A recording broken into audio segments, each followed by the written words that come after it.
যে কোনো সবজি কিংবা ভাজিতে চিংড়ি মাছ দিলে চিংড়ির ফ্লেভারের কারণে রান্নার স্বাদটাই পাল্টে যায়। নর্মালি আমরা একটু বড় সাইজের চিংড়ি পেলে সেগুলো দিয়ে ভুনা কিংবা মালাইকারি করে থাকি, কিন্তু এই বড় কিংবা ছোট যে কোনো সাইজের চিংড়ি দিয়েই ভাজি কিংবা সবজি রান্না করলে সেটা কিন্তু অনেক বেশি মজা লাগে। এর মেইন কারণ হচ্ছে যে চিংড়ি যদি ওভারকুক হয়ে যায় তাহলে সেটা রাবারি হয়ে যায়, যার ফলে এর টেস্টটা এবং পুষ্টি গুণাগুণ দুটোই নষ্ট হয়ে যায়। কিন্তু সবজিতে কিংবা ভাজিতে দিলে যেহেতু এটা খুবই অল্প সময়ের জন্য রান্না করা হয়, তাই এর স্বাদ এবং পুষ্টি গুণাগুণ অটুট থাকে।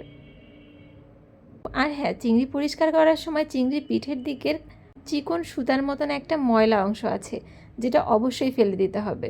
এটা ফেলে দেওয়া খুবই সহজ, একটা কাঠি দিয়ে একটু খোঁচা দিলেই দেখবেন খুব সহজভাবে এটা বের হয়ে আসছে। চিংড়ির কিন্তু বেশ উপকারী দিকও আছে, যেমন এটি প্রোটিন সমৃদ্ধ, এতে ক্যালসিয়াম এবং ফসফরাস থাকে যেটা আমাদের হাড় ও দাঁতের জন্য অনেক ভালো। তুলনামূলকভাবে এটাতে চর্বি কম থাকে, ওমেগা 3 ফ্যাটি অ্যাসিড থাকে যেটা হৃদযন্ত্রের জন্য উপকারী। কিন্তু যাদের কোলেস্টেরলের সমস্যা আছে তাদেরকে খুব বেশি খাওয়া যাবে না, আর যাদের অ্যালার্জি আছে তাদের না খাওয়াই ভালো। সঠিক পদ্ধতিতে রান্না করুন, সুস্থ থাকুন, আল্লাহ হাফেজ।